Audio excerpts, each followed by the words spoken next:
मैं हूँ योगी, ध्यान योगी मोटिवेशन में आपका हार्दिक स्वागत है। आदि गुरु शंकराचार्य। क्या सचमुच यह संसार वैसा ही है जैसा हमें दिखाई देता है, या हम किसी गहरे सत्य को भूलकर एक आभास में जी रहे हैं? क्या कभी आपने सोचा है कि यदि सब कुछ बदल रहा है तो फिर स्थायी क्या है? और कौन था वह युवा सन्यासी जिसने निर्भीक होकर कहा, ब्रह्मा सत्यम जगत मिथ्या, जीवो ब्रह्मम न पर, अर्थात केवल ब्रह्मा ही सत्य है, यह अंतिम सत्य नहीं और जीव सत्य, जीवन स्वयं ब्रह्मा ही है। आज हम उसी महापुरुष आदि शंकराचार्य के जीवन, उनकी पृष्ठभूमि और उनके महान उद्देश्यों को समझेंगे। हम जानेंगे कि उनके बाल्यकाल में ऐसा क्या था जिसने उन्हें साधारण से असाधारण बना दिया। किस आंतरिक ज्वाला ने उन्हें संन्यास की ओर प्रेरित किया? गुरु गोविंद पाठ से उन्हें क्या दिव्य दीक्षा मिली? भारत भ्रमण के पीछे उनका क्या संकल्प था? और 4 मठों की स्थापना द्वारा वे आने वाले युगों को क्या संदेश देना चाहते थे? अंत तक आप समझ जाएंगे कि उनका लक्ष्य केवल दार्शनिक तर्क नहीं, बल्कि मानव को उनकी असली पहचान से जोड़ना था। इस ज्ञान को शुरू से अंत तक ध्यान से सुनिए, क्योंकि यदि कोई सूत्र छूट गया तो पूरी माला बिखर सकती है। ईयरफोन लगा दीजिए, कान में आंखें बंद करके सुनिए। केरल के कालड़ी ग्राम में जन्मे शंकर बचपन से ही विलक्षण, न केवल प्रतिभा नहीं थी, वह केवल जागृत विवेक था। अल्पायु में ही उन्होंने वेदों का गहन अध्ययन करना शुरू कर दिया, पर उनका ज्ञान केवल स्मरण तक सीमित नहीं था, वह अनुभव की ओर बढ़ रहा था। शंकर दिग्विजय में उल्लेख आता है कि बालक शंकर के प्रश्न सामान्य नहीं थे, वे अस्तित्व की जड़ को छूते थे। वे पूछते थे, यदि सब नश्वर है तो शाश्वत क्या है? यही प्रश्न आगे चलकर उनके दर्शन की दूरी बना। सब नश्वर है तो शाश्वत क्या है? उनके जीवन का एक महत्वपूर्ण मोड़ तब आया जब वैरागी की अग्नि प्रज्वलित हुई। संसार के अस्तित्व उन्हें भीतर से झकझोर रही थी। परंपरा से वर्णित मगर प्रसंग केवल कथा नहीं, संकेत जीवन और मृत्यु के बीच खड़े होकर उन्होंने संन्यास का निश्चय किया। संन्यास उनके लिए पलायन नहीं था, सत्य की खोज का उद्घोष था। माता की अनुमति लेकर वे गुरु की तलाश में निकल पड़े, क्योंकि वे जानते थे कि आत्मज्ञान बिना गुरु संभव नहीं। नर्मदा तट पर उनकी भेंट गोविंद पाद से हुई। गुरु ने केवल शास्त्र नहीं, अनुभव की कसौटी पर उन्हें परखा। जब शंकर ने वेदांत का सार प्रस्तुत किया, तब गोविंद जी ने उन्हें स्वीकार किया और आदेश दिया कि ब्रह्मसूत्र का भाष्य लिखे। ब्रह्मसूत्र का प्रारंभ अर्थात ब्रह्म जिज्ञासा, अब ब्रह्मा को जानने की जिज्ञासा करो। यही जिज्ञासा शंकर के जीवन को केंद्र थी। उन्होंने उपनिषद, गीता और ब्रह्मसूत्र पर भाष्य लिखकर अद्वैत की गहराई को स्पष्ट किया। उनके लिए ज्ञान केवल तर्क नहीं, आत्मबोध का मार्ग था। दीक्षा के पश्चात उन्होंने संपूर्ण भारत का भ्रमण किया। उस समय अनेक मत प्रचलित थे और वैदिक परंपरा अनेक धाराओं में बन चुकी थी। जैसे आज अनेक परंपराएं प्रचलित चल रही है और मैं पूरे देश और विदेश में घूमता रहा हूँ। गत मंथ में आंध्र प्रदेश गया था और अगले वर्ष में स्विट्जरलैंड जा रहा हूँ। मित्रों, शंकर ने शास्त्रास्त्र के माध्यम से अद्वैत को स्थापित किया।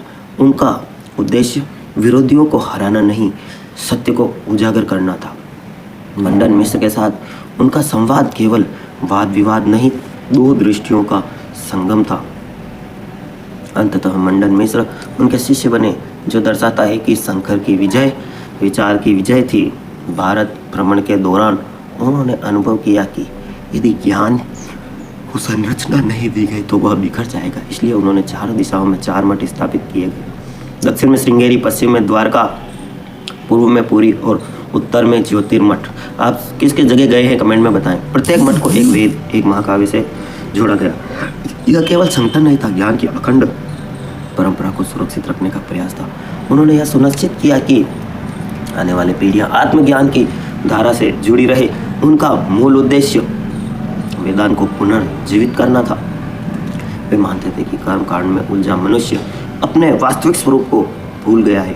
विवेक चूड़ामणि में वे कहते हैं कि दुर्लभम त्रयमो व्रतदेवनुग्रम हेतुकम मनुष्य तत्वम मुमुक्ष तत्वम महापुरुष संघर्ष, अर्थात मनुष्य जन्म, मुक्ति की इच्छा और महापुरुष का संग अत्यंत दुर्बल है।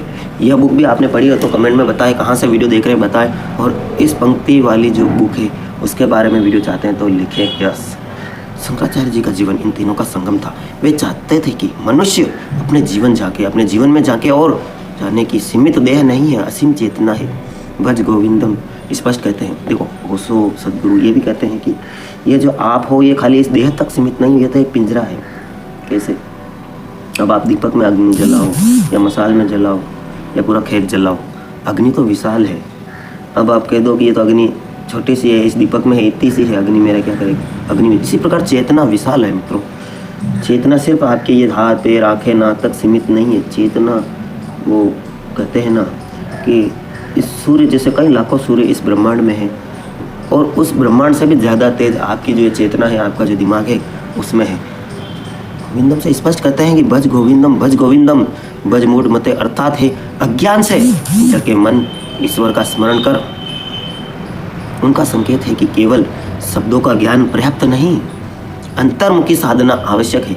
एक तो जैसे आप सुनते हैं बड़े ध्यान से सुन रहे हैं, और एक मैं कह दूं कि आपको याद करना है, आप कंठस्थ कर लिया इसको ना, आप धारा प्रवाह बोल जाते हैं, उसका कोई मतलब नहीं है। आपको इस ध्यान को, इस ज्ञान को अपने जीवन में, अपनी चेतना में उतारना होगा। ये जीवन स्वयं उदाहरण था कि क्योंकि उदार ज्ञान उदार ही होता है। जैसे ज्ञान भक्ति संन्यास एक साथ चल सकते हैं। अब प्रश्न यह उठता है कि वह ज्ञान क्या है जिसे उन्होंने जीवन का केंद्र बनाया? कौन सा सिद्धांत है जिसने उन्हें यह कहने का सहारा दिया कि वास्तविकता जैसी कोई चीज़ नहीं होती जैसे हम सामान्यतया समझते हैं? अद्वैत वेदांत का मूल यही है कि अस्तित्व के पीछे एक ही अंतिम सत्य है जिसे वे ब्रह्मांड कहते हैं। यह ब्रह्मा किसी रूप रंग आकार या सीमा में बंधा हुआ नहीं है। यह न पुरुष है न स्त्री, न प्रकाश है न अंधकार, बल्कि यह आधार है जिसके कारण प्रकाश और अंधकार दोनों का अनुभव संभव है। उपनिषद में कहा गया है कि सत्यम ज्ञानम अनंतम ब्रह्मा, अर्थात यह सत्य है, यह ज्ञान स्वरूप है, यह अनंत है। यह सत्य का अर्थ केवल नैतिक सत्य नहीं, बल्कि यह जो कभी बदलता नहीं। ज्ञान का अर्थ केवल सूचना नहीं, बल्कि स्वयं प्रकाशित चेतना। अनंत का अर्थ सीमा रहित, अनंत का अर्थ है सीमा रहित, जो समय और स्थान से परे है। जैसे कि कोई स्थान नहीं, आप कहते हो मैं यहाँ खड़ा हूँ वहाँ खड़ा हूँ, कोई स्थान नहीं, कोई समय नहीं, ना सुबह है ना शाम है, ना दिन है ना रात है, अनंत ब्रह्मांड। ठीक है, जब कहा जाता है कि ब्रह्मा ही सत्य है तो इसका अर्थ यह है कि संसार को तुरंत नकार दिया जाए, यह अर्थ नहीं है, बल्कि यह समझा जाए कि संसार का अस्तित्व उसी पर आश्रित है। जैसे मिट्टी से घड़ा बनता है, पर घड़े का नाम और आकार बदल सकता है, मिट्टी का तत्व बना रहता है। इसी प्रकार यह समस्त जगत नाम और रूप का विस्तार है, पर उसका आधार एक ही चेतना है। यह चेतना ही ब्रह्मा है। वह विभाजित नहीं होता, पर हमें विभाजन दिखाई देता है। अद्वैत का शाब्दिक अर्थ है दो का अभाव। जहाँ द्वैत नहीं होता वहाँ भय नहीं, वहाँ संघर्ष नहीं, जहाँ अलगाव नहीं, वहीं शंकराचार्य का मूल प्रतिपादन है। अब अगला सूत्र आता है जीव और ब्रह्मा की एकता। ब्रह्म उपनिषद में वाक्य आता है अहम ब्रह्मास्मि, अर्थात मैं ब्रह्मा हूँ। असही अहंकार को बढ़ाना नहीं, बल्कि सीमित अहंकार का लोप करना है। जब मनुष्य स्वयं को केवल शरीर मन बुद्धि तक सीमित मानता है, तभी उसे बंधन का अनुभव होता है। जब वह अपने भीतर की साक्षी चेतना को पहचान लेता है ना, तब उसे अनुभव होता है कि वही चेतना सब में व्याप्त है। छंदोग्य उपनिषद में कहा गया है कि तत्त्वम अस, अर्थात तू वही है। जहाँ गुरु शिष्य से कहता है कि वो परम सत्य है, वही तुम्हारा वास्तविक स्वरूप है। शंकराचार्य ने एक के तर्क शास्त्र और अनुभव तीनों में स्थापित किया। उनके अनुभव जीव कोई अलग सत्ता नहीं, बल्कि उसी एक चेतना का प्रतिबिंब है। जैसे सूर्य एक है, पर जल के अनेक पात्रों में अनेक प्रतिबिंब दिखाई देते हैं। प्रतिबिंब अलग दिखते हैं, पर सूर्य अलग नहीं हो जाता। Video sponsor Dwarika selecting and power tools, आपकी अपनी शो सब राजयोग ETYT न्यूज एंड ध्यान योगी मोटिवेशन, आपके अपने यूट्यूब चैनल। प्रतिबिंब अलग दिखते हैं, पर सूर्य अलग नहीं हो जाता। फिर प्रश्न उठता है कि यदि सब एक है तो भेद क्यों नहीं दिखाई देता?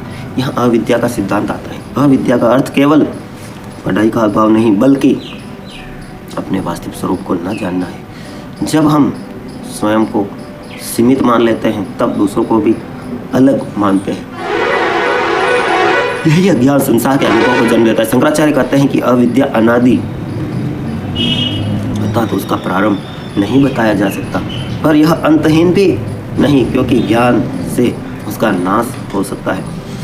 जैसे अंधकार को कोई स्वतंत्र अस्तित्व नहीं होता, वह प्रकाश से अभाव में उत्पन्न प्रतीत होता है। दीपक जलते ही अंधकार मिट जाता है, अंधकार का कोई स्थिति नहीं, वो प्रकाश की अनुपस्थिति है।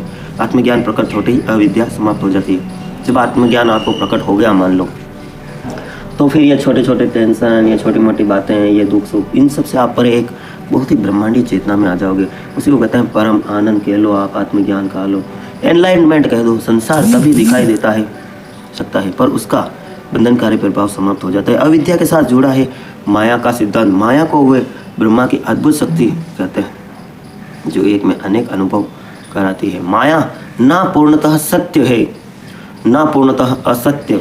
यदि वह पूर्ण असत्य होती तो अनुभव में न आती, और यदि पूर्ण सत्य होती तो ज्ञान से मिटती नहीं। इसलिए उसे अनिवार्य कहा गया है, अर्थात जिसे पूरी तरह शब्दों से परिभाषित नहीं किया जा सकता।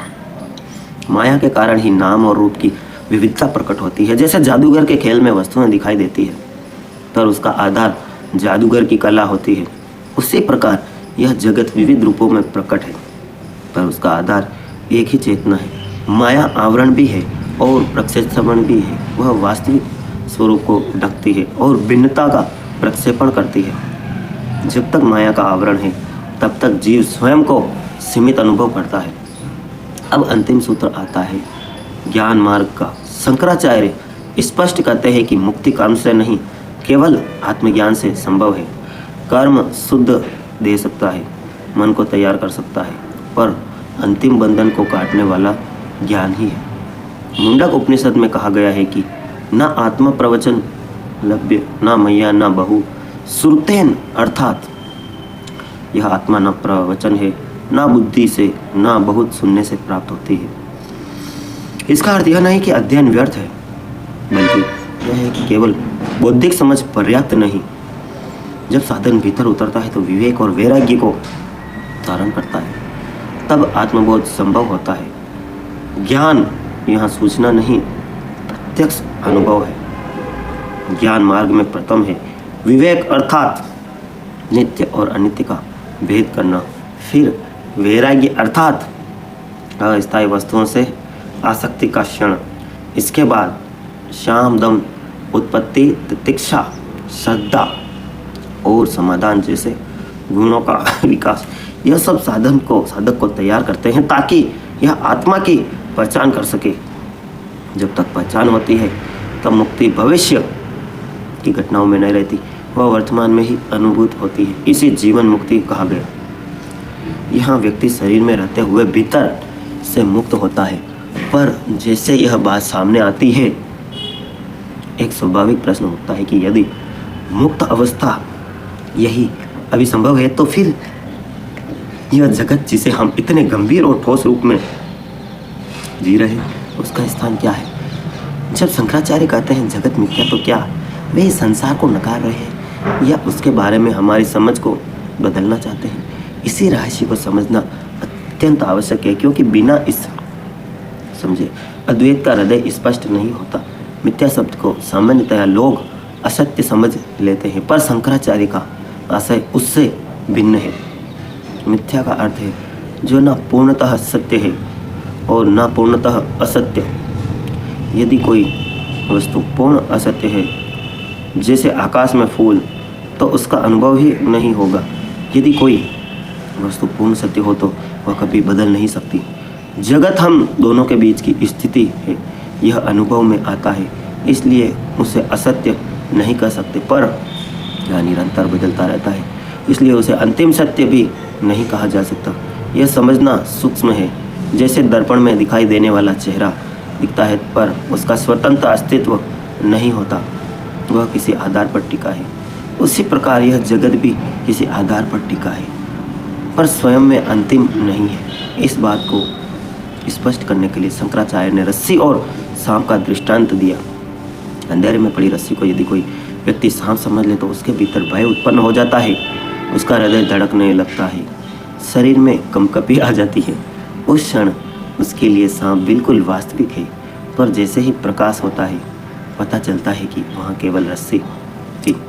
अब ध्यान दीजिए, क्या सांप का अनुभव बिल्कुल असत्य था? नहीं ना, भय तो वास्तविक था ना, पर उसका आधार भ्रम था। इसी प्रकार जब यह ज्ञान अज्ञान है तब तक जगत पूर्ण सत्य प्रतीत होता है। To be continue. Video sponsor Dwarkadhish electric and power tools. Second part के लिए कमेंट में लिखे पार्ट 2। आप सबके भीतर बैठे हुए परमपिता परमेश्वर को प्रणाम करता हूँ। आपका जीवन मंगलमय हो। Thank you. द्वारिकाधीश इलेक्ट्रिकल सभी प्रकार के मथानी, कार्टून, स्लीव, फ्रिज एसी के parts, 110 motor, original spare parts के होलसेल विक्रेता। कूलर हो, पंखे हो, मिक्सर हो, ओरिएंट कार्टून लेने पर विशेष छूट। अल्टीमा फैन होलसेल रेट पर दुकानदार भाई घर बैठे माल मंगवाए। द्वारिकाधीश इलेक्ट्रिक, चंगेड़ी रोड, फतेह नगर। पेटी लेने पर विशेष छूट।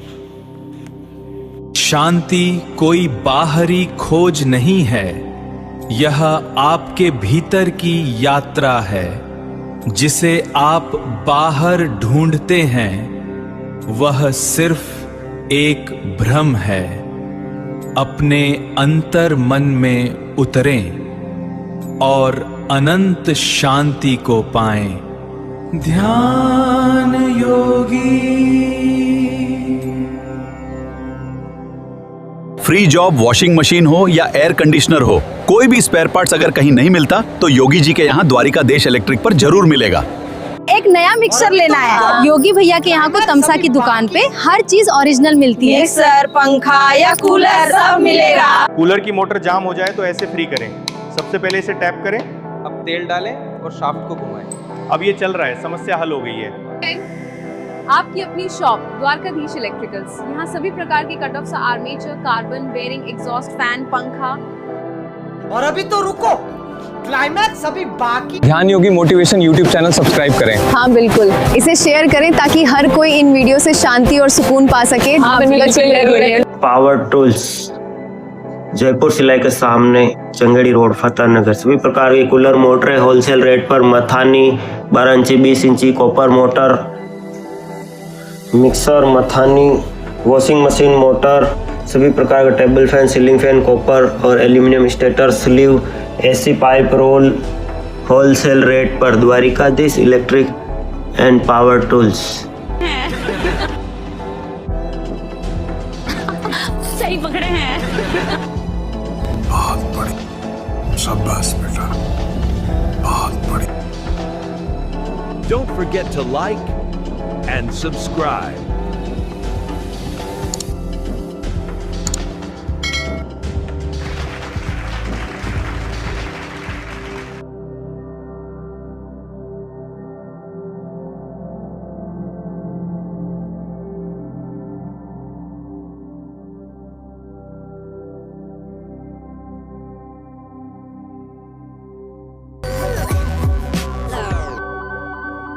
House for rent. दोस्तों अपनी राय दें और हमें कमेंट अवश्य करें। धन्यवाद। अगर बिजनेस कैसा चल रहा है, अगर धंधा मंदा है तो प्रचार की जरूरत है। आप अपना एडवर्टाइज विज्ञापन हमें दे सकते हैं। व्हाट्सएप करें या कॉल करें 9782504860। ETYT न्यूज आपका अपना चैनल। प्रचार है तो धंधा है, बाकी सब मंदा है। थैंक। हाँ जल्दी करो, मुझे पता है कि आप लोग नहीं करते, वीडियो देखते हो लेकिन सब्सक्राइब नहीं करते। ये लाल कलर का बटन है, इसे दबाओ, जल्दी दबाओ, जल्दी दबाओ, फिर मैं शुरू करूँ। दबा दो जल्दी, दबाओ। Dwarikadhish electric and power tools, Fateh Nagar, ward 14। सभी प्रकार के खर्राटे, fan, cooler, spare, ICU, Orient, पंखे, सिगड़ी, सभी प्रकार की कूलर, मोटरें के होलसेल विक्रेता। Power tools, spare parts, fridge AC parts, bulb, tubelight एवं सब तरह के मिक्सर होलसेल रेट पर। Dwarikadhish electric and power tools, Changedi road, Fateh Nagar. आपकी अपनी शॉप।